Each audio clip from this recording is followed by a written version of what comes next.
સર્વ વેદાંત સિદ્ધાંત સાર સંગ્રહ. વેદાંતનો અર્થ છે ઉપનિષદ. વેદનો જ અંત ભાગ છે, જેમાં જે ગ્રંથ છે ઉપનિષદ.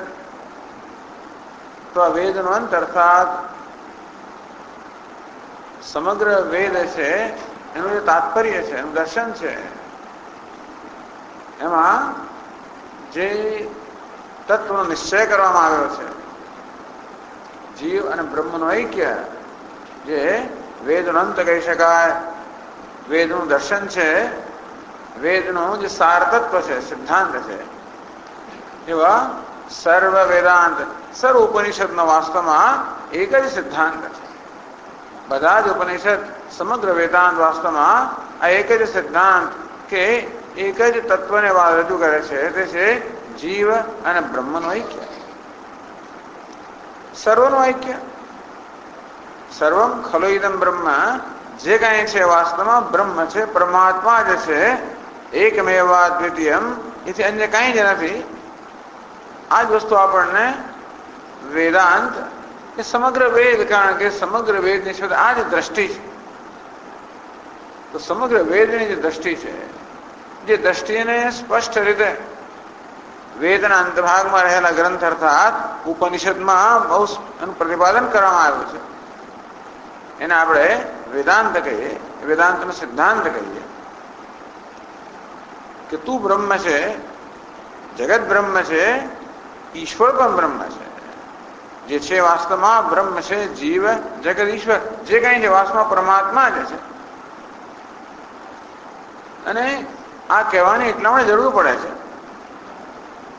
કે જીવ વિશે, જગત વિશે, ઈશ્વર વિશે, પ્રત્યેક વિશે આપણા મનમાં અનેક પ્રકારના ખ્યાલ કે અભિપ્રાયો પ્રવર્તમાન છે. જે અભિપ્રાયો વાસ્તવિકતા કરતા અત્યંત જુદા છે. મારા વિશેનો મારો અભિપ્રાય છે કે હું જીવાત્મા છું, હું અલ્પ છું, મર્ત્ય છું, દુઃખી છું, અજ્ઞાની છું. આ પ્રકારનો મારા વિશે મારો ખ્યાલ. જગત ભેદભાવ વાળું છે, સત્ય છે, મારા કરતા અલગ છે, સુખ દુઃખનું સાધન છે, એવું જગત વિશેનો ખ્યાલ. ઈશ્વર સર્વજ્ઞ, સર્વશક્તિમાન તો ખરો, પરંતુ મારા કરતા ભિન્ન છે, અન્યત્ર છે. આ રીતે જીવ, જગત અને ઈશ્વર, જે ત્રણ પર આપણું જીવન રચાયેલું છે, જે ત્રણ એ જ આપણું જીવન છે, એ ત્રણેય વિશે આપણા મનમાં ખોટા ખ્યાલો પ્રવર્તમાન છે. અને આ ખોટા ખ્યાલ કહો કે ભ્રમ કહો, એ ભ્રમ પર જ આપણું જીવન રચાયેલું છે, એ ભ્રમ પર આધારિત છે. એટલા જ માટે જીવનમાં આપણને ક્યારે પણ સફળતા મળતી નથી. ઘણી બધી ઈચ્છાઓ આપણે પૂર્ણ થાય, ઘણી બધી સિદ્ધિઓ પ્રાપ્ત કરીએ, ભૌતિક સિદ્ધિઓ પ્રાપ્ત કરીએ, આધ્યાત્મિક સિદ્ધિઓ પ્રાપ્ત કરીએ, સ્વર્ગમાં પ્રાપ્ત કરીએ, ઘણું પ્રાપ્ત કરીએ, છતાં પણ આ બધી પ્રાપ્તિની પાછળ જેની પ્રાપ્તિની વાસ્તવિક છે એ પ્રાપ્ત થતું નથી. કારણ કે જે નિત્ય પ્રાપ્ત છે એને અપ્રાપ્ત માનીને એને પ્રાપ્ત કરવાનો સતત પ્રયત્ન થઈ રહ્યો છે. મનુષ્ય જે પ્રાપ્ત કરવા ઈચ્છે છે તો પૂર્ણતા છે, મુક્તિ છે, આનંદ છે. એ પૂર્ણતા, મુક્તિ, આનંદ વાસ્તવમાં નિત્ય પ્રાપ્ત છે, અર્થાત એ તો પોતાનું વાસ્તવિક સ્વરૂપ જ છે. પરંતુ એ જ્ઞાન ન હોવાને કારણે, એટલું જ નહીં પરંતુ પોતાની જાતને એ અત્યંત વિરુદ્ધ સમજ્યા હોવાના કારણે મનુષ્ય સર્વસદા અનિત્યતાની, પૂર્ણતાની, આનંદની, સફળતાની ખોજમાં છે. અને તે બહારના પદાર્થોમાંથી, સિદ્ધિઓમાંથી પ્રાપ્ત કરવા ઈચ્છે છે. આ તો રેતીમાંથી તેલ કાઢવા જેવું છે. ગમે તેટલા આપણે સંનિષ્ઠ પ્રયત્નો કરીએ, એ પ્રયત્ન કરવામાં ગમે તેટલા પ્રકારની યોગ્ય બધી સામગ્રીનો ઉપયોગ કરીએ, સાધન ઉપયોગ, પણ છે એ વસ્તુ સફળ ના થાય. કારણ કે જે વસ્તુ જ્યાં નથી તેને કેમ પ્રાપ્ત થઈ શકે? આ રીતે મનુષ્ય નિષ્ફળતાનો અનુભવ કરે છે. ગમે તેટલો સિદ્ધ મનુષ્ય હોય, ગમે તેવો ધનવાન હોય, પ્રતિષ્ઠાવાન હોય, સત્તાશાળી ગમે તે હોય, ક્યારે પણ એક આંતરિક સંતોષનો, એક સ્થાયી સંતોષનો અનુભવ થતો નથી. કારણ કે આ બધા પ્રકારની સિદ્ધિઓ છતાં પણ પોતે અલ્પ છે, અપૂર્ણ છે, એ ખ્યાલમાંથી ક્યારે માણસ મુક્ત થતો નથી. બહારની કોઈ પણ સિદ્ધિઓ કે પદાર્થોમાં મને પૂર્ણ કરવાની ક્ષમતા નથી, કારણ કે હું પૂર્ણ છું. એટલે ઉપનિષદ કહે છે, વેદાંત કહે છે કે વાસ્તવમાં આત્માને, પોતાની જાતને જાણવાની જરૂર છે. જીવ, જગત અને ઈશ્વર, આ ત્રણનું વાસ્તવિક જ્ઞાન પ્રાપ્ત કરવું જોઈએ. આ ત્રણે વચ્ચે શું સંબંધ છે જાણવું જોઈએ. આપણે આ ત્રણેય વિશે અનેક પ્રકારના ભ્રમ સેવીએ છીએ. એને કારણે આ ત્રણેય વિશેના સંબંધ વિશે પણ અનેક ભ્રમ સેવાય છે. આ ભ્રમ જ બધો ક્લેશ ઉત્પન્ન કરનારા છે. માટે ભ્રમની નિવૃત્તિ એ જ એકમાત્ર આવશ્યક છે. આ વેદાંતનો સિદ્ધાંત છે કે મનુષ્યને જેની આવશ્યકતા છે ભ્રમ નિવૃત્તિ, ખોટા ખ્યાલમાંથી નિવૃત્તિ. તો આ જે સિદ્ધાંતનું પ્રતિપાદન એક અથવા બીજી રીતે બધા ઉપનિષદોમાં અને વેદાંતના અનેક બધા પ્રકરણ ગ્રંથોમાં પણ એનું પ્રતિપાદન કરવામાં આવ્યું છે. ઉપનિષદમાં, ભગવદ્ ગીતામાં, બ્રહ્મસૂત્રમાં, તદુપરાંત વેદાંતના બીજા પ્રકરણ ગ્રંથોમાં, જેમ કે વિવેક ચૂડામણી હોય કે વેદાંત સાર હોય, આ બધા ગ્રંથો, આ બધાનો સાર અહીંયા આગળ ભેગો કરવામાં આવ્યો છે. વેદાંત જે શીખવે છે એ તો મૂળભૂત તત્વમાં છે. તું બ્રહ્મ છે, સર્વકાય બ્રહ્મ છે, એક અદ્વિતીય છે. આ જ વસ્તુ વેદાંત શીખવે છે. પરંતુ આ જ્ઞાન પ્રાપ્ત થવા માટે આવશ્યક છે કે આપણે ગુરુ પાસે જવું જોઈએ. અને ગુરુ પાસે પણ અધિકારી શિષ્ય ત્યાં મળે, અધિકારીત્વ, યોગ્યતા હોવી જોઈએ.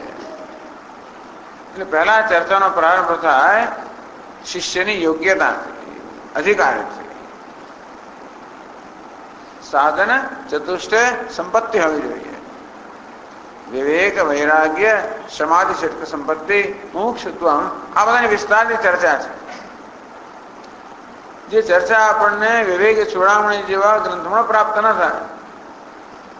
એક વિવેક માટે, વૈરાગ્ય માટે તો ખૂબ જ ઘણા બધા શ્લોકો અહીંયા રચવામાં આવ્યા છે. અને ઘણા બધા ગ્રંથોમાંથી જે વિચારો હોય વૈરાગ્ય વિશે સંકલન કરવામાં આવ્યું હોય. ઉપરથી એટલે કર્મ સંન્યાસ, એના વિશે અનેક બધી આપણને સામગ્રી આપવામાં આવી, અનેક દલીલો આપવામાં આવી છે.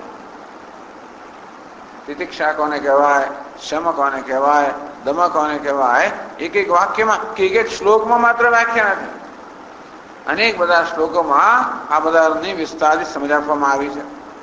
મુમુક્ષુત્વ કોને કહેવાય, શિષ્યના અધિકારીત્વ, ગુરુજી કેવા હોવા જોઈએ, ગુરુ ઉપસદન, જે પ્રકારની વ્યવસ્થા આપણને વિવેક જોડાવાનું પ્રાપ્ત, એવી કંઈક વ્યવસ્થા બધા વિસ્તારથી વર્ણવેલી છે.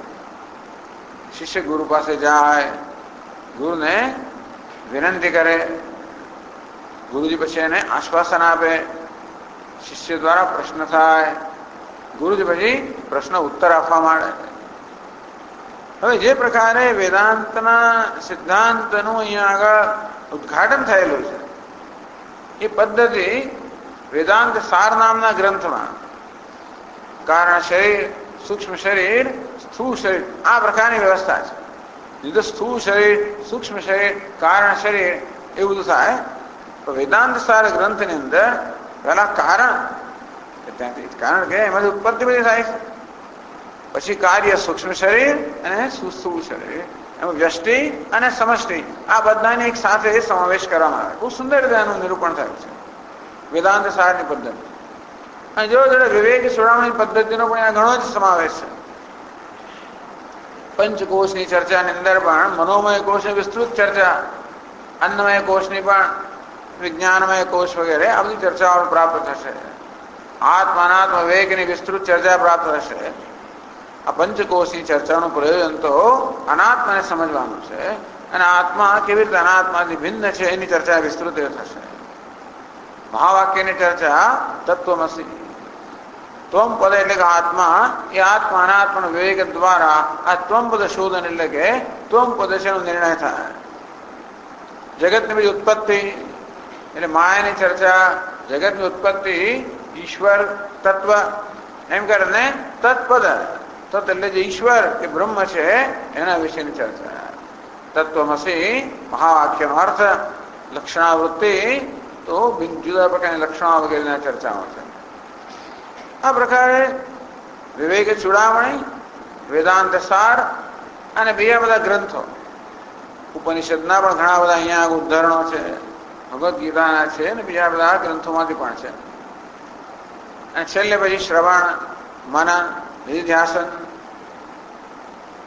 સવિકલ્પ સમાધિ, નિર્વિકલ્પ સમાધિ, જીવન મુક્તિ, વિદેહ મુક્તિ, આ રીતે વેદાંત શાસ્ત્રના સમગ્ર સર્વ સામગ્રીની અહીંયા આગળ વિસ્તૃત ચર્ચા છે. 1006 શ્લોકોનો આ ગ્રંથ છે. ગ્રંથકારોમાં ખૂબ ધીરજ હોવી જોઈએ આટલી વિસ્તારથી આવા ગ્રંથો રચવાને, અને ક્યાં ક્યાંનું સંકલન છે. એટલે કે આ ગ્રંથના અધ્યયનમાં આપણને ઘણી બધી જે આપણે ઘણા પરિચિત છે એ વસ્તુ પ્રાપ્ત થશે, અને ઘણી બધી જેને પરિચિત નથી એ બધા વિચારો પ્રાપ્ત થશે. આ સર્વ વેદાંત સિદ્ધાંત સાર સંગ્રહ આ ગ્રંથની સંક્ષિપ્ત ભૂમિકા છે. ભગવાન આદિ શંકરાચાર્યજીએ આ ગ્રંથની રચના કરી હોય એવું કહેવાય છે. જે વિવેક ચૂડામણી એમની રચના મનાય છે તેવી રીતે આ પણ એમની રચના છે મનાય છે. તો ચાલો હવે આ ગ્રંથમાં જ બધી વિસ્તૃત ચર્ચા હોવાને કારણે આપણે જુદી ચર્ચા કરવાની આવશ્યકતા નથી. તો એના મંગલાચરણથી આપણે આ ગ્રંથના અધ્યયનનો પ્રારંભ કરી શકીએ. 9મા પાના પર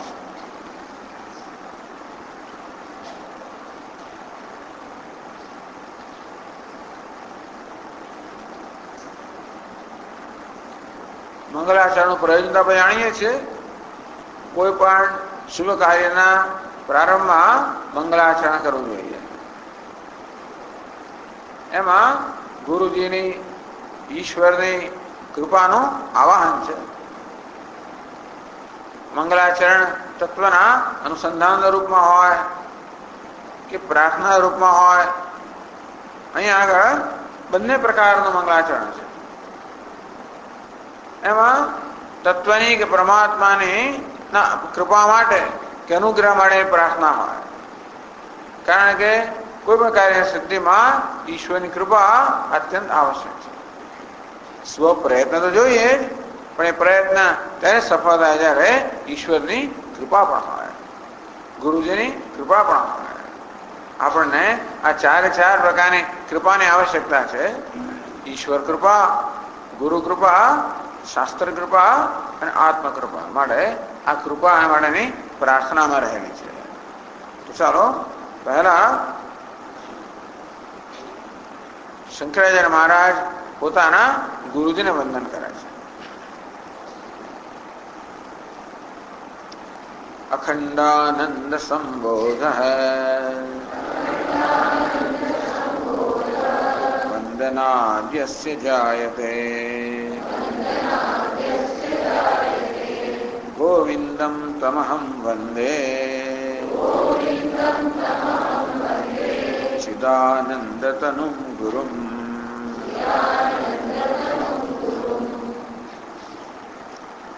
ગોવિંદમ તમ અહમ વંદે, તમ ગોવિંદમ અહમ વંદે, એ ગોવિંદને હું નમસ્કાર કરું છું. તો ગોવિંદ આપણે જાણીએ છીએ કે ભગવાન શંકરાચાર્યના ગુરુજીનું નામ છે ગોવિંદપાદ. વ્યાસમ શુકમ ગૌડપદમ મહાંતમ ગોવિંદ યોગીન્દ્રમ અથાસ શિષ્યમ શ્રી શંકરાચાર્ય. આમ ગૌડપાદાચાર્ય પરમ ગુરુ છે, ગોવિંદપાદાચાર્ય પોતાના ગુરુ છે. આ રીતે ગોવિંદને હું નમસ્કાર કરું છું. અને ગોવિંદ એ પરમાત્માનું પણ નામ છે. ગોવિંદ ગામ વિંદતે ઇતિ ગોવિંદ, અર્થાત જે પૃથ્વીનું રક્ષણ કરે છે, પૃથ્વીને પ્રાપ્ત કરે છે.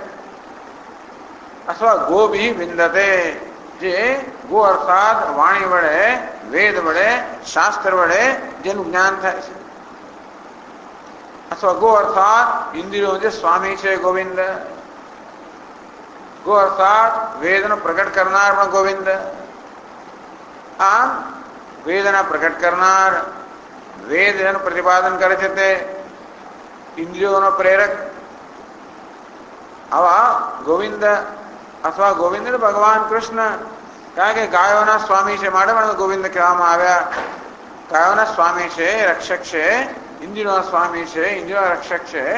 આ સર્વ રીતે ગોવિંદ શબ્દ દ્વારા શ્રી કૃષ્ણ કે પરમાત્મા કે પરમ બ્રહ્મનો નિર્દેશ થાય છે.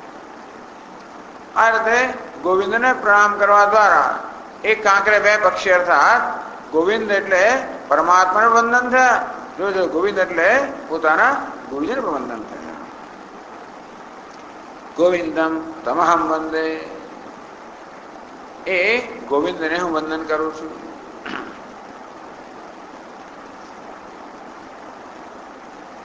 એ કેવા છે? ચિદાનંદતનમ ગુરુમ.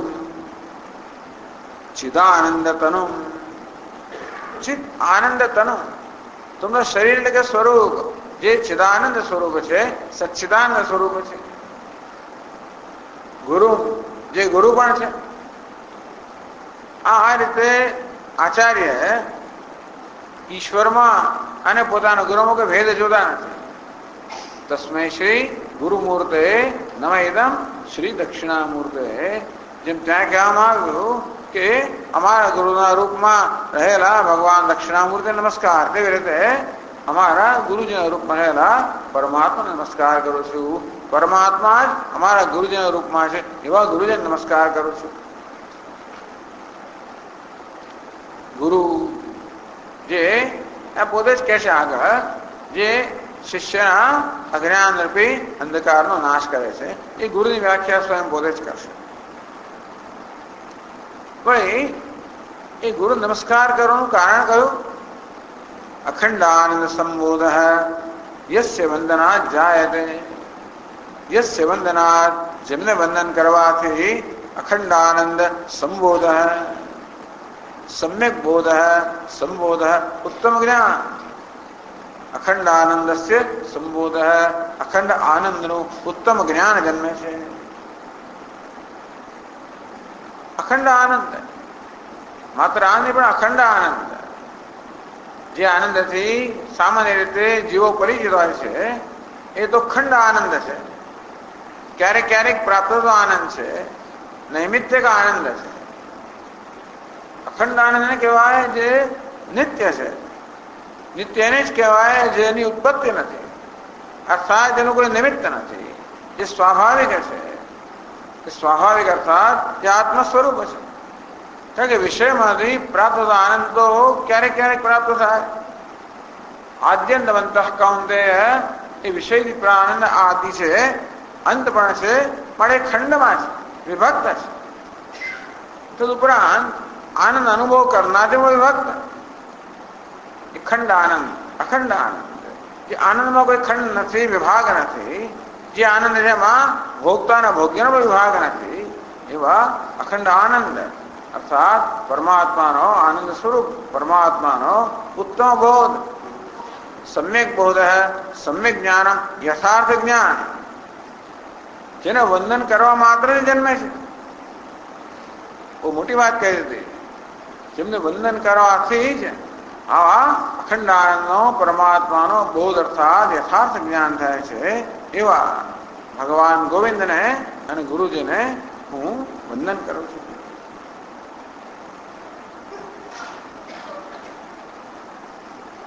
તો આ ગુરુજીનું મહાત્મ્ય કહેવામાં આવ્યું, ઈશ્વરનું મહાત્મ્ય કહેવામાં આવ્યું. વંદન કરવાથી કૃપા પ્રાપ્ત થાય અને એ કૃપા દ્વારા જ્ઞાન પ્રાપ્ત થાય. એટલે આમાં ભક્ત હૃદય તો રહેલું જ છે. એ પણ કહેવામાં આવ્યું કે આ જ્ઞાન તો કૃપા સાધ્ય છે, પ્રયત્ન સાધ્ય કરતા પણ કૃપા સાધ્ય છે. એટલે ગુરુજીની કૃપાથી, ઈશ્વરની કૃપાથી જ્ઞાન પ્રાપ્ત થાય છે. પછી આગળ કહે છે અખંડમ સચ્ચિદાનંદમ અવાંગ મનસ ગોચરમ આત્માનમખિલાધારમ આશ્રયે ભીષ્ટ સિદ્ધયે. પેલું મંગલાચરણ વિવેક ચોડામણી જેવું છે. બીજું મંગલાચરણ તો વેદાંત સારનું જ છે. એવું લાગે છે કે આ બે ગ્રંથનો અહીંયા આગળ એ બે ગ્રંથમાં જે વિષય છે એની પ્રધાનતા આમાં ચર્ચા આપણે જોવા મળશે. તો આ બીજો જે શ્લોક છે એ તો આપણને વેદાંત સારમાં પ્રાપ્ત થાય છે. અખંડમ સચ્ચિદાનંદમ અવાંગ મનસ ગોચરમ આત્માનમ અખિલાધારમ આશ્રય અભીષ્ટ સિદ્ધે. અભીષ્ટ સિદ્ધે, અભીષ્ટ અભિત ઇષ્ટ એ સર્વ ઇષ્ટ છે, ઈચ્છનીય છે. સિદ્ધ એની સિદ્ધિ માટે. તો કે મને જે ઈચ્છનીય છે એની સિદ્ધિ માટે વાસ્તવમાં ગ્રંથકારને સિદ્ધિ કઈ ઈચ્છનીય છે? આ ગ્રંથની યોગ્ય પરિસમાપ્તિ, આ ગ્રંથની નિર્વિઘ્ન સમાપ્તિ. તદુપરાંત ઈચ્છા એવી પણ ખરી કે ગ્રંથનો પ્રચાર પ્રસાર પણ થાય. આ ગ્રંથ મુમુક્ષુઓ સુધી પહોંચે. એ દ્વારા મુમુક્ષુઓને વાસ પહોંચે જ નહીં એટલું, પરંતુ આ ગ્રંથ મુમુક્ષુમાં એ જ્ઞાન જન્માવે. એ દ્વારા મુમુક્ષુઓનું જિજ્ઞાસુનું કલ્યાણ થાય. આ બધું જ થાય તોય વાસ્તવમાં ગ્રંથ રચવાનું જે પ્રયોજન છે એ સફળ થાય. એ ગ્રંથકારને માત્ર ગ્રંથ રચવા પૂરતો સંતોષ નથી હોતો. સારું હોય તો સારું છે, પરંતુ આ ગ્રંથ રચવાની પાછળનું પ્રયોજન એ પણ ખરું કે ગ્રંથ બધાને પહોંચે. એટલું જ નહીં, પણ પછી પાછું એ લાઇબ્રેરીમાં પડી ના રહે. લોકો બધા પુસ્તકો ભેગા કરે અને એમની છાજલીઓનો શોભાવે, તો માત્ર છાજલી પર પડી ના રહે, ધૂળ ના ખાય, પરંતુ જેણે આ ગ્રંથ પ્રાપ્ત કર્યો છે એને એનો અભ્યાસ થાય. એ અભ્યાસ પણ કોઈ માત્ર નોવેલની જેમ ના થાય, પરંતુ આ જે ગંભીર વિષયની આમાં ચર્ચા છે એ પ્રકારનું ગંભીર જ અધ્યયન થાય. એ દ્વારા એનું પ્રયોજન જ્ઞાન પ્રાપ્ત કરાવવું, પ્રયોજન સિદ્ધ થાય. ઇષ્ટ સિદ્ધ અભિષ્ટ સિદ્ધે. આ પ્રકારે અભિષ્ટની ઈચ્છનીય છે એની સિદ્ધિ માટે તમ આશ્રય એમનો આશ્રય લઉં છું, શરણ લઉં છું. કોનું? અખંડમ સચ્ચિદાનંદમ અવાંગ મનસ ગોચરમ આત્માનમ. હું આત્માનું શરણ લઉં છું.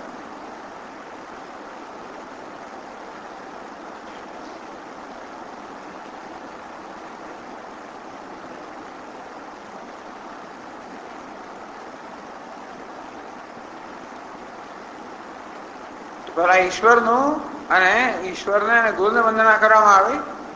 હવે આત્માને વંદના થાય છે. જુદાની જોગે છતાં પણ ઈશ્વર કૃપા, ગુરુ કૃપા, શાસ્ત્ર કૃપા, આત્મ કૃપા. આત્માનમ આશ્રય, આત્માનો આશ્રય લો છે. અખંડમ સચ્ચિદાનંદમ. આત્મા જે અખંડ છે, સચ્ચિદાનંદ સ્વરૂપ છે. અવાંગ મનસ ગોચરમ. જે વાણી અને મનની ગતિથી પર છે. કારણ કે જે વાણીનો પણ પ્રેરક છે, મનનો પણ પ્રેરક છે, મનનો પણ દ્રષ્ટા છે. જેમ કેનોપનિષદમાં કહેવામાં આવ્યું, શ્રોત્રસ્ય શ્રોત્રમ મનસ મન વાચો વાચમ. જે શ્રોત્રનો પ્રેરક છે, મનનું પણ પ્રેરક છે, વાણીનું પણ પ્રેરક છે. એ હોવાના કારણે જ્ઞાનેન્દ્રિયો, કર્મેન્દ્રિયો, અંતઃકરણ આ સર્વની મર્યાદિત પ્રકારનું પ્રેરક છે. અવાંગ મનસ ગોચર. છતાં પણ વાણી અને મન દ્વારા જાણવાનું છે. અર્થાત ગુરુજી કે શાસ્ત્રો વાણી દ્વારા આ આત્મતત્વનું નિરૂપણ કરે છે અને શિષ્યો મન દ્વારા જાણે એમાં હકીકત છે. છતાં પણ કઈ રીતે જાણે છે? વાણી અને મનના વિષય રૂપે નહીં. અર્થાત શાસ્ત્ર અને ગુરુઓ જયારે આત્માનું પ્રતિપાદન કરે ત્યારે વાણી અને મનના વિષય રૂપે નહીં. ભલે વાણી દ્વારા પ્રતિપાદન થાય પણ વાણીના વિષય રૂપે નહીં. શિષ્ય ભલે મન દ્વારા જ્ઞાન પ્રાપ્ત પણ મનના વિષય રૂપે નહીં. એ બહુ વિલક્ષણ વસ્તુ છે ને કે વાણી દ્વારા વાણી પર છે તત્વનું પ્રતિપાદન થાય છે અને મન દ્વારા મનનો જે સાક્ષી છે એ તત્વનું જ્ઞાન થાય છે. એટલા શાસ્ત્રમાં વાચ્યાર્થ નહીં પરંતુ લક્ષ્યાર્થ એ કેવી રીતે પ્રતિપાદન કરવું જેથી આ શબ્દનો માત્ર વાચ્યાર્થ નહીં પરંતુ જે લક્ષ્યાર્થ છે એ લક્ષ્યાર્થ આ જિજ્ઞાસુ પ્રાપ્ત કરે અને જિજ્ઞાસુ પણ પોતાના મનમાં જે અવિષય આત્મા છે એનું જ્ઞાન પ્રાપ્ત કરે.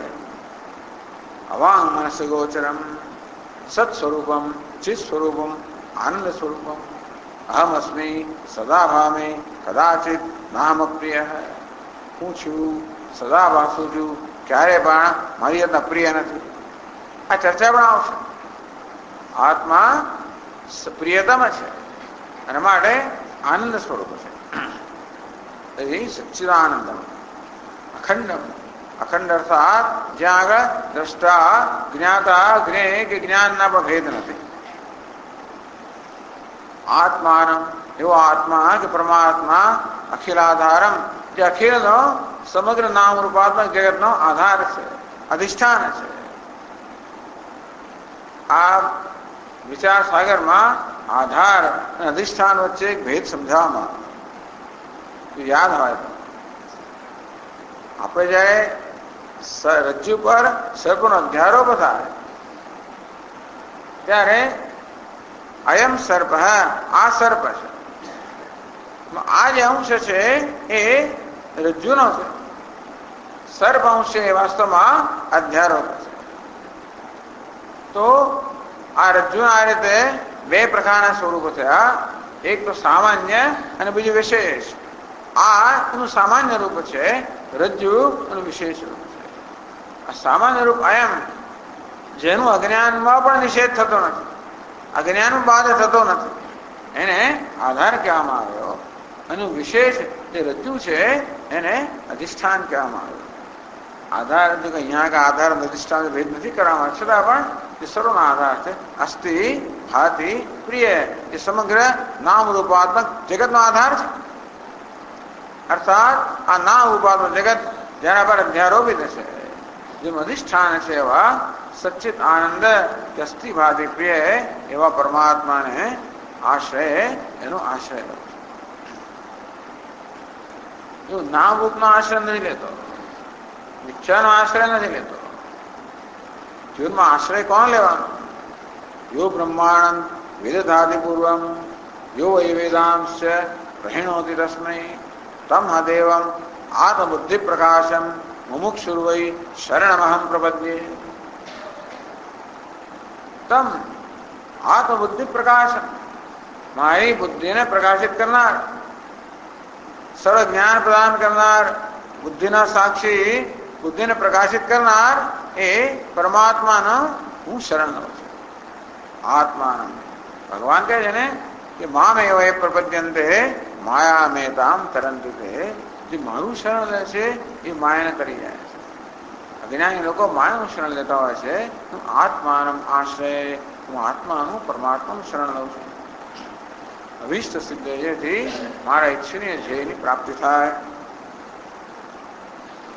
આમ પહેલા ગુરુજી અને ઈશ્વર, પછી આત્મા, અને ત્રીજું હવે ભગવાન વિઘ્નેશ્વરને પ્રાર્થના કરે. યદા લંબોદરમ હંતિ સતામ પ્રત્યુહ સંભવમ તદા લંબે દયાલંબમ લંબોદર પદાંબુજમ. આ શ્લોક પરિચિત છે? ક્યાંય જોયો છે? હા, જોયો છે? ક્યાં? ઋષિકેશમાં? કઈ જગ્યાએ?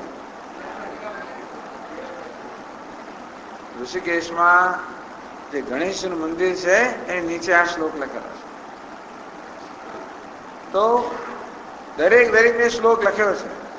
દ્વાદશ જ્યોતિર્લિંગની જેનો શ્લોક લખ્યો હોય, ગણેશજી આ શ્લોક લખે છે.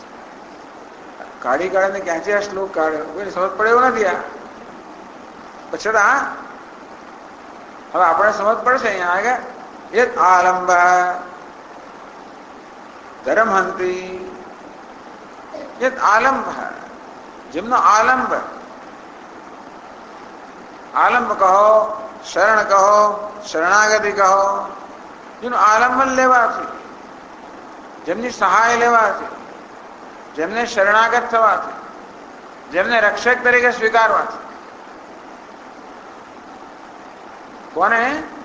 તો કે ભગવાન ગણપતિ ને ગણેશજીને. સતામ પ્રત્યુહ સંભવમ ધરમહંતિ. સતામ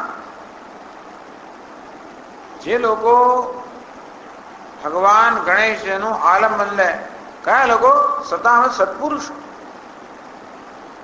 એટલે કે આપણે શરણ લઈએ, શરણાગત થઈએ તો પણ આપણું કાર્ય સફળ થાય એવો નિયમ નથી. એટલે અહીંયા આગળ કહેવામાં આવ્યું સતામ ધરમહંતિ. સત્પુરુષો કે સજ્જનો, દર એટલે ભય, સંસારનો ભય. તો જેનું આલંબન સજ્જનો માટે આ સંસારનો ભયનું હરણ કરે છે. સજ્જનો, દુર્જનો નહીં.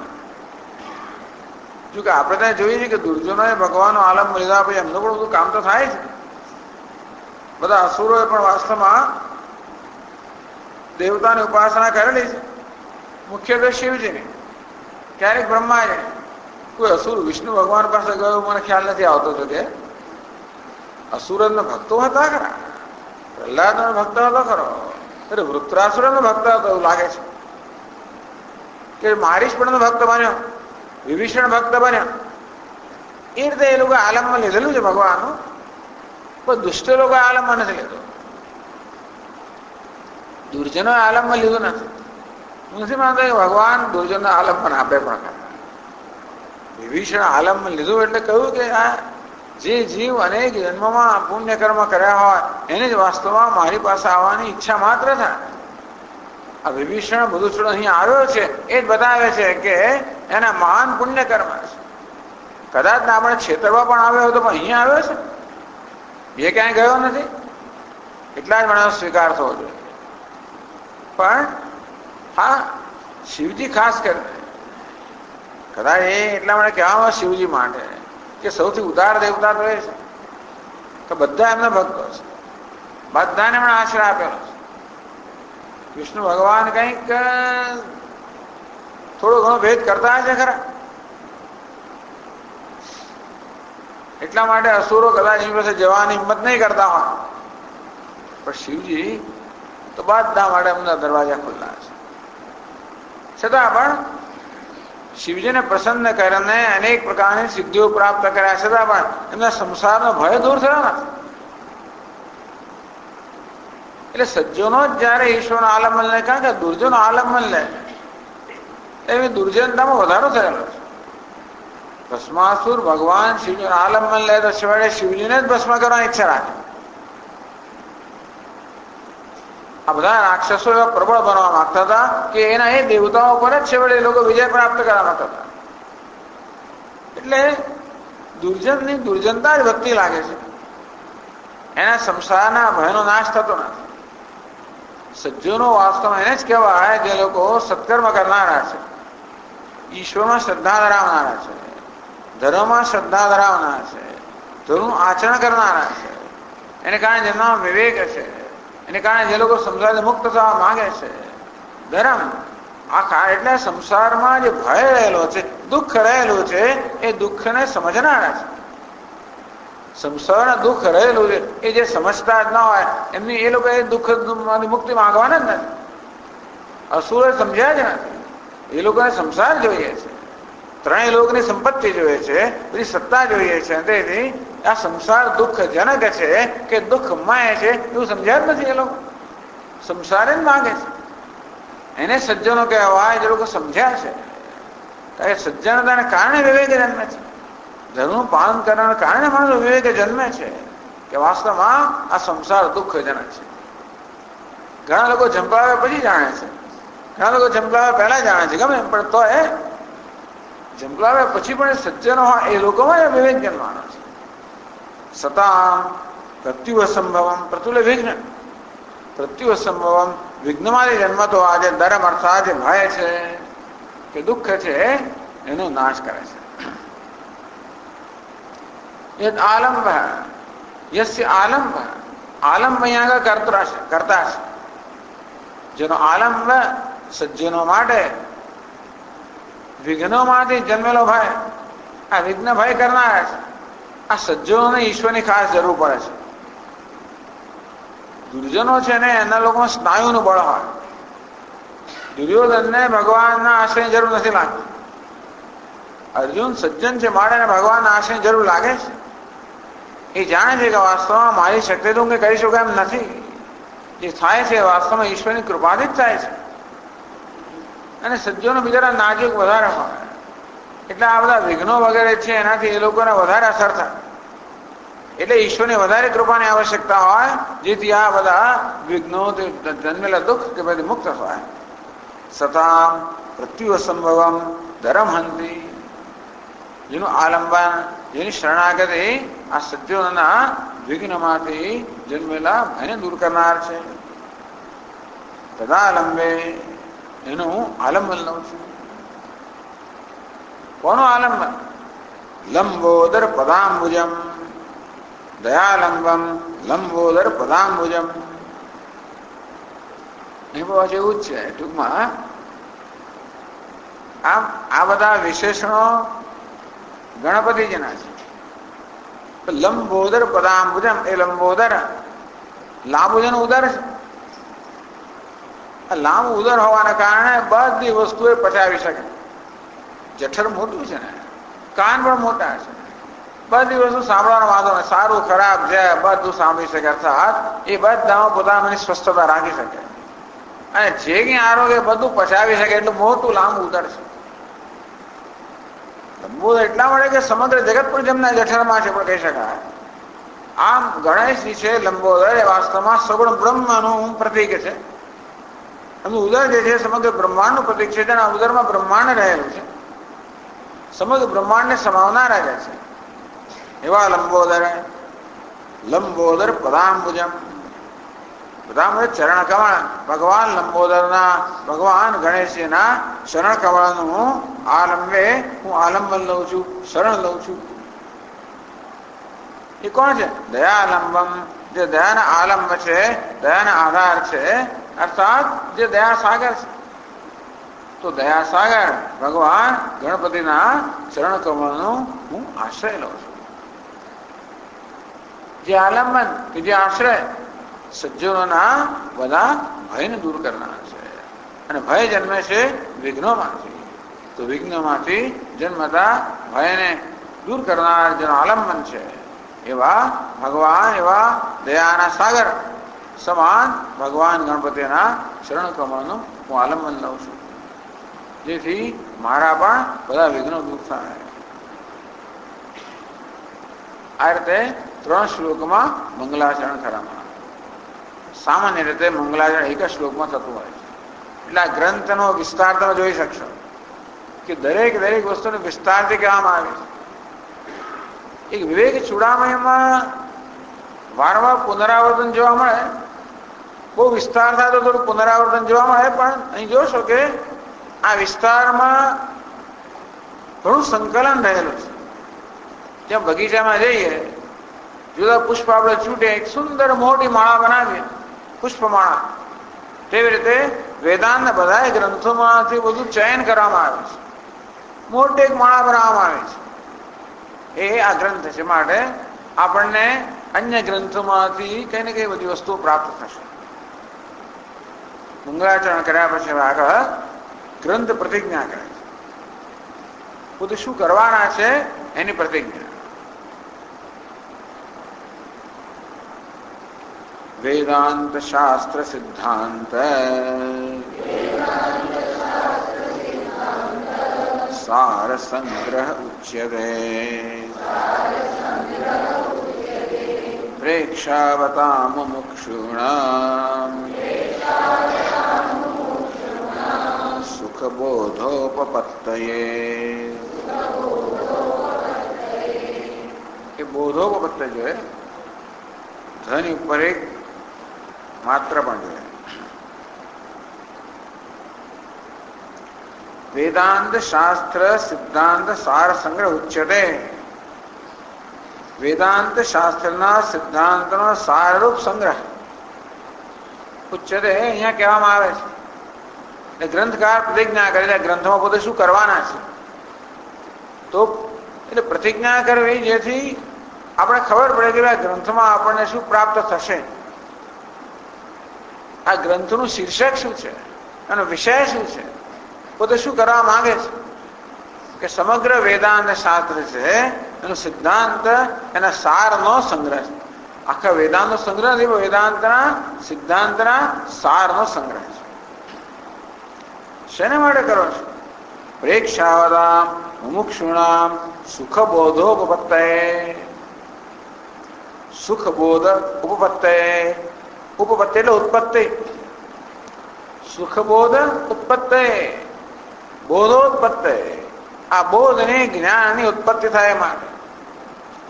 સુખ સુખેન બોધસ્ય ઉપપત્તયે. સુખેથી, સરળતાથી, અનાયાસે. અનાયાસે જ્ઞાન જન્મે. અનાયાસે જ્ઞાન કોને? મુમુક્ષુણામ. એ વાત સાચી છે. જે મુમુક્ષુઓ છે એ મુમુક્ષુઓને અનાયાસે કે સરળતાથી જ્ઞાન જન્મે તે માટે સમગ્ર વેદાંત શાસ્ત્રના સિદ્ધાંતના સારનો સંગ્રહ કરવામાં આવે છે. કેવા મુમુક્ષ? મુમુક્ષ એટલે બધા મુમુક્ષ કોને કહેવાય? મુક્ત ઈચ્છા મુમુક્ષા, જેમને મુક્ત થવાની ઈચ્છા છે. પ્રેક્ષાવતામ. પ્રેક્ષા એટલે જે લોકો વિવેકી છે, જેમનો ડાપણ વિચારશીલ. આમ તો ઈક્ષણ એટલે જોવું, પ્રેક્ષા એટલે સારી રીતે જોવું, સારી રીતે જોનારા, ઈક્ષણ કરનાર એટલે વિચારશીલ. વિચારશીલ પુરુષો છે. આ પ્રેક્ષાવતામ શબ્દ વારંવાર વપરાતો હોય છે. એટલે વિચારશીલ પુરુષોએ કરે એ વસ્તુનું અનુસરણ કરવું જોઈએ. વિચારશીલ પુરુષ શું કરશે? વિચારશીલ પુરુષો આ ગ્રંથનું અધ્યયન કરશે કે નહીં કરે? તો કે નહીં. વિચારશીલ અને મુમુક્ષો એ જે છે એમના માટે સરળતાથી જ્ઞાન જન્મે તે માટે આ સમગ્ર વેદાંત શાસ્ત્રના સિદ્ધાંતનો સંગ્રહ અહીં કરવામાં આવ્યો છે.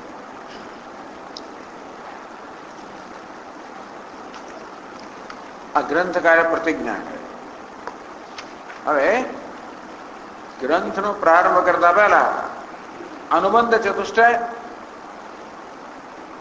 જે આપણે ગ્રંથ સાથે બાંધનારા છે. અનુબંધ એટલે કર્મ કરવાથી જે વસ્તુ થાય એને અનુબંધ કહેવાય. તો અથવા તો અનુબંધ એટલે જે આપણને એની સાથે બાંધનારા છે. આ ચાર ઘટકો છે જે વાસ્તવમાં દરેક ગ્રંથના મૂળમાં છે, જેના પર ગ્રંથ રચાયેલો હોય છે અને જે પ્રેક્ષાવતારતા વિચારશીલ મનુષ્યને એ ગ્રંથના અધ્યયનમાં પ્રેરતા હોય છે. તો ગ્રંથના અધ્યયનમાં જે પ્રેરે, જેના પર ગ્રંથ રચાયેલો હોય એવા આ ચાર ઘટકોને અનુબંધ કહે છે. અનુબંધ ચતુષ્ટય, ચાર અનુબંધ એની આગળ વાત કરે છે.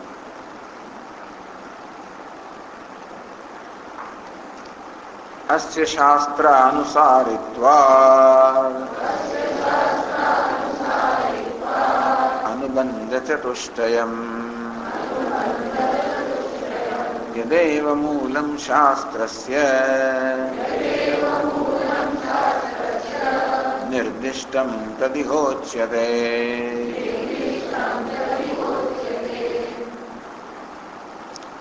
અસ્ય ગ્રંથસ્ય શાસ્ત્રાનુસારિત્વાદ. આ ગ્રંથ છે એ સર્વ રીતે શાસ્ત્રનું અનુસરણ કરનારો છે. કયા શાસ્ત્રનું? વેદાંત શાસ્ત્ર. બે શાસ્ત્રો છે, એક છે કર્મકાંડ અને બીજો જ્ઞાનકાંડ. તો કર્મકાંડના અનુબંધ ચતુષ્ટય એક પ્રકારના હોય, જ્ઞાનકાંડના અનુબંધ ચતુષ્ટય બીજા પ્રકારના હોય. અમારો આ ગ્રંથ છે એ જ્ઞાનકાંડનું સર્વ અનુસરણ કરનારો છે, ઉપનિષદ અનુસરણ કરનારો છે. શાસ્ત્ર અનુસારિત્વાદ, શાસ્ત્ર અનુસરણ કરનારો હોવાને કારણે યદેવ મૂલમ શાસ્ત્રસ્ય નિર્દિષ્ટમ તદિહોચ્યતે. અનુબંધ ચતુષ્ટય યદેવ મૂલમ શાસ્ત્રસ્ય, જે શાસ્ત્રનું મૂળ છે, શાસ્ત્ર જેના પર રચાયેલું છે, શાસ્ત્રનું જે મૂળ છે એવા જે ચાર અનુબંધ છે એ વેદાંત શાસ્ત્રના જે અનુબંધ છે એ જ આ ગ્રંથના અનુબંધ હોવાના કારણે નિર્દિષ્ટમ તદિહોચ્યતે. શાસ્ત્રમાં, વેદાંત શાસ્ત્રમાં જે ચાર અનુબંધનો નિર્દેશ કરવામાં આવે છે એનો અહીંયા આગળ પણ નિર્દેશ કરવામાં આવે છે. કારણ કે આ વેદાંત શાસ્ત્રનું અનુસરણ કરનાર છે, ઉપનિષદનું અનુસરણ કરનાર છે, ભાષ્યનું અનુસરણ કરનાર છે, અને તેથી ત્યાં જ અનુબંધ ચતુષ્ટય છે એ જ અનુબંધ ચતુષ્ટય અહીંયા પણ હોવાના કારણે એ જ અહીંયા આગળ કહેવામાં આવે છે. પહેલા આપને કયા ચાર અનુબંધ છે કહીએ છીએ અને પછી પ્રત્યેકને સમજાવશું. અધિકારી ચ વિષય સંબંધશ્ચ પ્રયોજનમ શાસ્ત્રારંભ ફલમ પ્રાહુઃ અનુબંધ ચતુષ્ટયમ.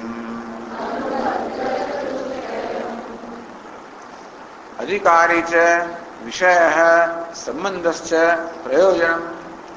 અધિકારી, વિષય, સંબંધ, પ્રયોજનમ. આ બધું જો કે વિચાર સાગરમાં આવી જ ગયેલું છે. વિચાર સાગરમાં તો અનુબંધ ચતુષ્ટયનું વિસ્તારથી નિરૂપણ થયું, બધાના પૂર્વ પક્ષમાં કરવામાં આવે. એમ કરીને પહેલા ત્રણ તરંગોને તો એમાં જ પહેલા ત્રણ તરંગો વાસ્તવમાં આ બધી ચર્ચામાં કરવામાં આવ્યા. પણ અહીં આમ દરેક શાસ્ત્રની આ એક પદ્ધતિ છે કે પ્રારંભમાં અનુબંધ ચતુષ્ટયની ચર્ચા થવી જોઈએ. ઘણી વાર સ્પષ્ટ રીતે કહેવામાં નથી આવતું, પરંતુ શ્લોકના પ્રારંભની અંદર ઘણી વાર મંગળાચરણની અંદર જ કહી દેવામાં આવે કે ગ્રંથની પ્રતિજ્ઞામાં કહી દેવામાં આવે. આમ જોવા જઈએ તો આ ગ્રંથની પ્રતિજ્ઞામાં કહેવાય પણ કહ્યું વેદાંત શાસ્ત્ર સિદ્ધાંત સાર સંગ્રહ વિષય કહી દેવામાં આવે કે વેદાંત શાસ્ત્રના સિદ્ધાંતનો સાર સંગ્રહ એનો વિષય છે. અધિકારી કહેવામાં આવે પ્રેક્ષાવતા મુમુક્ષુણામ, જે વિચારશીલ મુમુક્ષુઓ છે એમને માટે આ ગ્રંથની રચના રહી છે. પ્રયોજન કહેવામાં સુખ બોધો વર્તે, સુખેથી સરળતાથી અનાયાસે જ્ઞાન જન્મે તે માટે આ ગ્રંથનું પ્રયોજન છે. એમ કરીને ગ્રંથકારે પણ એ રીતે કહી દીધું. પણ શાસ્ત્રના કયા અનુબંધ છે અહીંયા કહે છે. આ ગ્રંથનું પ્રયોજન શું છે? જેથી મુમુક્ષુઓને સરળતાથી જ્ઞાન જન્મે. પણ શાસ્ત્રનું પ્રયોજન શું છે? એ જ્ઞાન જન્માવા દ્વારા મોક્ષ પ્રાપ્તિ. આ જ્ઞાન મોક્ષનું સાધન હોવાના કારણે જ્ઞાન જન્મવાને કારણે મોક્ષ પ્રાપ્ત થાય.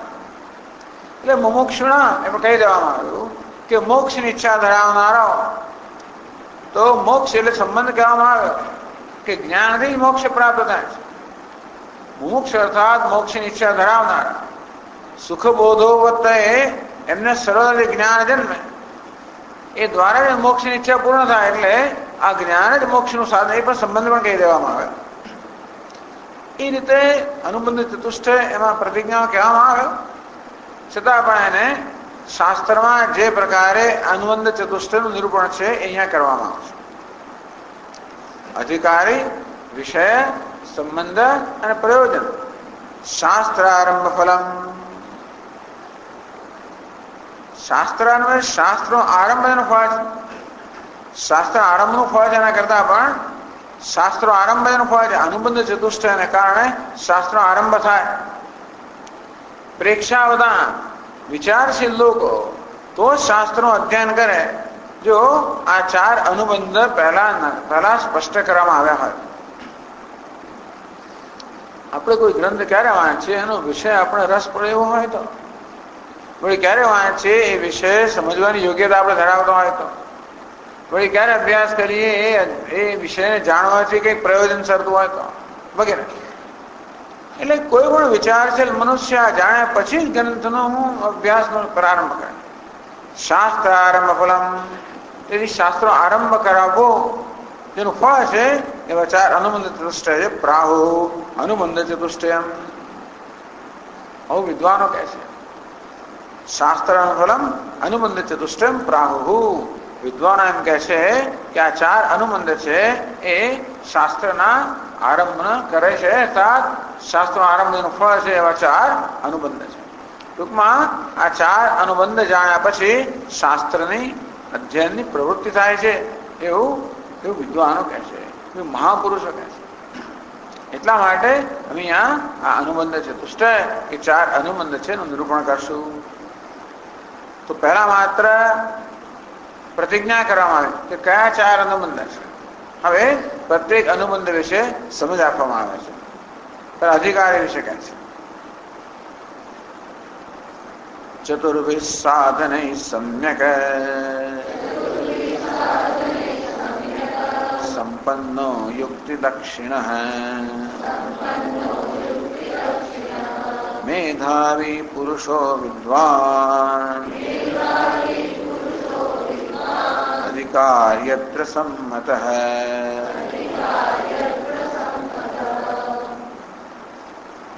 ચતુર્ભિ સાધનૈ સમ્યક સંપન્ન.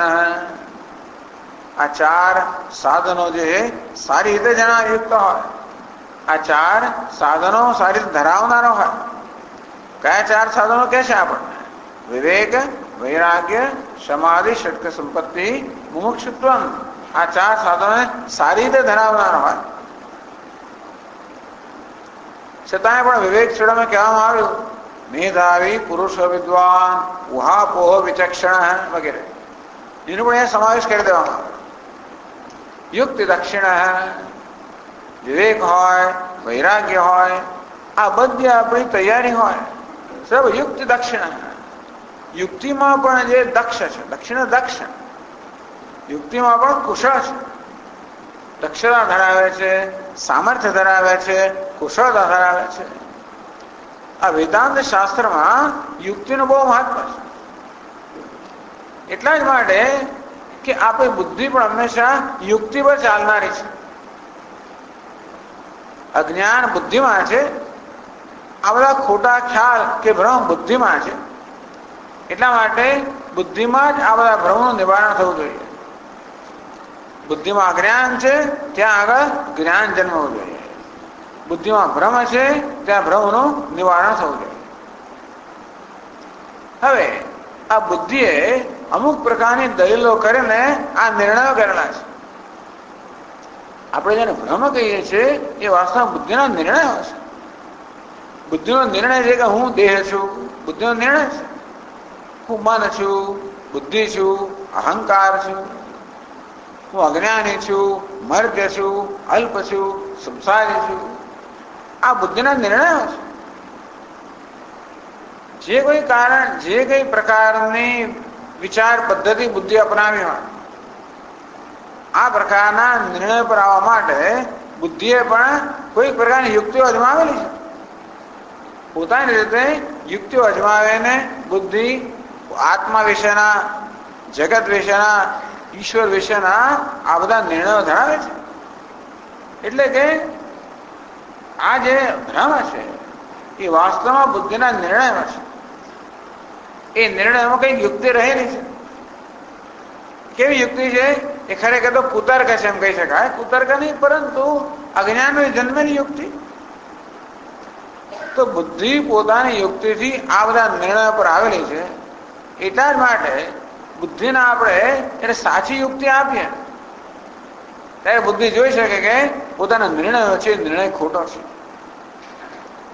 આમ નિર્ણયનું મિથ્યાત્વ કે નિર્ણય જે છે ભ્રમ છે, એ ભ્રમને ભ્રમ સમજવો બહુ મહત્વની વસ્તુ છે. અત્યારે બુદ્ધિ ભ્રમને સાચો માને છે એટલા માટે વળગી રહે છે. બુદ્ધિનો સ્વભાવ છે સત્યને વળગી રહો. પોતે જેને સત્ય માને છે તેને, એટલે બુદ્ધિને બતાવવાની જરૂર છે કે તું જેને સત્ય માને છે એ વાસ્તવમાં ભ્રમ છે. તો યુક્તિ દ્વારા બુદ્ધિને બતાવવામાં આવે. પહેલા બુદ્ધિને સમજાવવામાં આવે કે કેમ તારામાં આ ભ્રમ જન્મ્યો. આ શરીર છે, શરીરમાં અહમ ભાવના કારણે મારો જન્મ છે, મૃત્યુ છે, આ પ્રકારના ખ્યાલો જન્મ્યા બતાવવામાં આવે.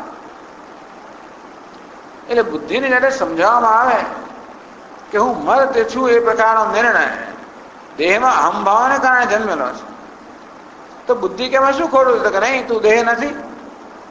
કઈ રીતે નથી? એટલા જ માટે તો તું દેહની સાક્ષી છે. આ પ્રકારે બુદ્ધિનો ભ્રમ કઈ રીતે જન્મ્યો ને સાથે સાથે એ ભ્રમમાંથી કે મુક્ત થવું, આ બધું યુક્તિથી થાય છે. એટલે વેદાંત શાસ્ત્રમાં યુક્તિનો મહાન ઉપયોગ છે. યુક્તિથી આપણે સત્યને પામતા નથી, પરંતુ યુક્તિથી આપણે આ ભ્રમનું નિવારણ કરીએ છીએ. એટલે મુખ્યત્વે સત્ય તો નિત્ય પ્રાપ્ત હોવાને કારણે, સત્ય આત્માનું સ્વરૂપ હોવાને કારણે સત્યને પ્રાપ્ત કરવાનું પણ નથી. સત્ય એટલે કે આત્મા સ્વયં પ્રકાશ હોવાના કારણે એને અનુભવવાનો પણ નથી. એ નિત્ય પ્રાપ્ત છે, નિત્ય અનુભવનો વિષય છે. માટે આત્માને સમજવાનો છે, એને અનુભવવાનો છે, એના કરતા સમજવાનો છે. અર્થાત આત્મા વિશે જે ખોટી સમજ છે એને ખોટી જાણવાની છે અને સાચો સમજવાનો છે. એટલા માટે બુદ્ધિને બધી યુક્તિઓ આપવામાં આવે છે. આ યુક્તિનો આધાર તો શાસ્ત્ર પર જ છે. શાસ્ત્ર કહે છે કે આત્મા બ્રહ્મ છે, એ પણ યુક્તિયુક્ત છે. શાસ્ત્ર કહે છે પણ યુક્તિયુક્ત છે, અર્થાત એ યુક્તિને અનુસરનાર છે, યુક્તિથી વિરુદ્ધ નથી. આ યુક્તિની ઉપજ નથી, પરંતુ યુક્તિને અનુરૂપ છે. એ યુક્તિ દ્વારા બતાવવામાં આવે કે જો તું બ્રહ્મ કેવી રીતે છે, તું જીવ નથી, તું ચૈતન્ય છે, નિત્ય શુદ્ધ બુદ્ધ મુક્ત છે, એ બ્રહ્મ છે. આ પ્રકારે યુક્તિ દ્વારા બતાવવામાં આવે અને બુદ્ધિ એ તત્વના દર્શન કરે, જોઈ શકે. એટલે યુક્તિ દક્ષિણ આ વેદાંતનો જે વિદ્યાર્થી છે એનામાં આ યુક્તિની દક્ષતા કે યુક્તિની કુશળતા હોવી જોઈએ. તો વેદાંત શીખતા શીખતા ધીમે ધીમે આપણે યુક્તિમાં કુશળ બનતા જઈએ છીએ. એ કુશળતા આપણી જીવનમાં કામ લાગતી હોય છે, બધે કામ લાગે. વેદાંત જે વિવેક શીખવાડે, વિવેક આપણે બધી જગ્યાએ આપણે એનો પ્રયોગ કરીએ તો જીવનમાં એ પણ સફળતા પ્રાપ્ત થાય. પછી બીજી કઈ મેઠા આવે મેધા એટલે બુદ્ધિશાળી, તો મેધા ધરાવનાર. મેધા એટલે આ ગ્રંથનો અર્થ સમજવો અને અર્થને બુદ્ધિમાં ધારણ કરો, બંને વસ્તુ. મેધા એટલે બુદ્ધિ, સૂક્ષ્મ બુદ્ધિ, તીક્ષ્ણ બુદ્ધિ. એટલે વેદાંતના સિદ્ધાંતોનું પ્રતિપાદન કરવામાં આવે ત્યારે સિદ્ધાંતની સૂક્ષ્મતા સમજવાની ક્ષમતા બુદ્ધિમાં આવવી જોઈએ. એટલું જ નહીં, પરંતુ આ વેદાંતના જે વાક્યો છે એ વાક્યોનો અર્થ છે એ સમજીને ધારણ કરવાની પણ બુદ્ધિમાં ક્ષમતા. ભૂલી જઈએ પણ ના ચાલે. સમજ્યા હોઈએ ખરા પણ તરત ખંખીને જતા રહીએ, સમજ અહીં જ રહી જાય તો હવે કામ ના લાગે. કારણ કે જરૂર એ છે કે આ સમજનો પ્રયોગ સતત કરવો જોઈએ. કારણ કે આપણું જીવન, આપણો વ્યવહાર આપણી સમજ પર રચાયેલો છે, ખોટી સમજ પર રચાયેલો છે. બુદ્ધિને સાચી સમજ પ્રાપ્ત થાય ત્યારે એ સાચી સમજનો પ્રયોગ શરૂ થવો જોઈએ. એ બુદ્ધિમાં ધારણ થયેલો ત્યારે ને આ બુદ્ધિમાં શાસ્ત્રને સમજવાની સૂક્ષ્મતા પણ જોઈએ અને જોડે એને ધારણ કરવાની ક્ષમતા પણ જોઈએ. એટલે મેધાવી એટલે આનો અહીંયા સમન્વય કરવામાં આવ્યો. તો અધિકારી ચાર સાધન તો ધરાવનારો.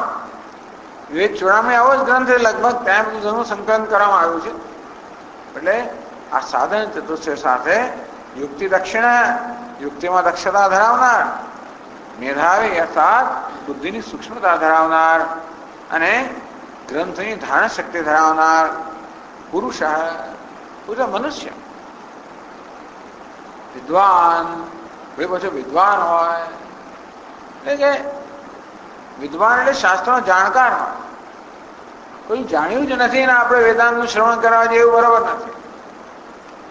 આમ તો આપણે ઋષિકેશમાં જઈએ વેદાંત શીખવા મળે તો આપણે પહેલા કે પહેલા વ્યાકરણ શીખ્યા હો, પછી કે તર્ક શીખ્યા હો, પછી કે અર્થશાસ્ત્ર આટલું શીખ્યા હો, તર્ક સંગ્રહ શીખ્યા હો, અર્થ સંગ્રહ શીખ્યા હો, એનો વ્યાકરણ લઘુ સિદ્ધાંત કૌમુદી શીખ્યા હો. આટલું પહેલા કોઈ ઉભા જ ના રાખે આપણે. આટલું કર્યા પછી જ એ લોકો આગળ વધે. આટલી વિદ્વત્તા હોવી જોઈએ. વ્યાકરણનું જ્ઞાન હોવું જોઈએ, તર્કનું જ્ઞાન હોવું જોઈએ, થોડું મીમાંસાનું જ્ઞાન હોવું જોઈએ. આ ઉત્તર મીમાંસા છે એટલે પૂર્વ મીમાંસાની અસર એના પર રહેવાની છે, ન્યાયની અસર પણ રહેવાની. પૂર્વ પક્ષીઓ બધા છે, પૂર્વ પક્ષી જે પ્રકારની દલીલો વગેરે સમજવાની ક્ષમતા જોઈએ. એટલા માટે વિદ્વાન, યુક્તિ દક્ષિણ, મેધાવી અને વિદ્વાન, અને વળી પાછો સાધન ચતુષ્ટય સંપન્ન. અધિકારી અત્ર સંમત, અત્ર વેદાંત શાસ્ત્રે, વેદાંત શાસ્ત્રમાં સંમત સમ્યક મત. ટૂંકમાં મહાપુરુષોનો વિદ્વાનનો અભિપ્રાય છે કે વેદાંતનું અધ્યયન કરવા માટે, એમાંથી વાસ્તવમાં લાભાન્વિત થવા માટે આ પ્રકારનો અધિકારી આવશ્યક છે. ચલો, આ રીતે આપણો આ સર્વ વેદાંત સિદ્ધાંત સાર સંગ્રહ એ ગ્રંથ છે એનો પ્રારંભ થાય છે. આપણે એને ચાલુ રાખશું.